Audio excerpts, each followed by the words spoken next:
And while we were in commercial break, the second helicopter did just depart from the helipad at Columbia St. Mary's. We did see them transport a second burn victim from the Johnson Brass Foundry fire and explosion, and there it is hovering overhead. This again would be chopper number 2 with victim number 2 conveyed to Columbia St. Mary's on Milwaukee's east side. And if you're just joining us, this multiple injuries have been reported at this foundry in Saukville, and you are looking at one of the Flight for Life helicopters that is landing at St. Mary's in Milwaukee, the burn center, state-of-the-art burn center, which can handle the most serious burns.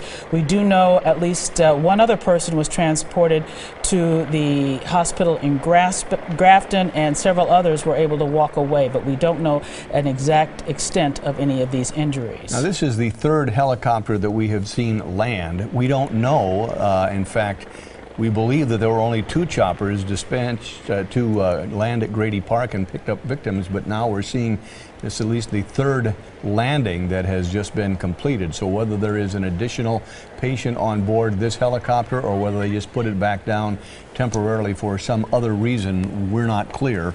But there was not an indication to us that there were more than 2 patients being conveyed by Flight for Life from Saukville, but that may have changed. And well, right now we're still getting 2 patients conveyed to St. Mary's, but we are also getting an updated that more patients were taken to Aurora Grafton Hospital. At least 3 patients are now on site there. So again, probably those injuries not quite as extensive because they did not go to St. Mary's, but we don't want to speculate on any kind of condition. Typically what you might have in this situation, I guess I shouldn't say typically, but conceivably what might have happened, you've got a couple of people who are in the immediate area where the explosion occurred, and those would be the ones who would be most critically injured. Then you've got some others presumably who are nearby but aren't right outside, right inside the area that where the explosion has occurred, and then others who respond to the scene to try and help the injured. So that's how you end up with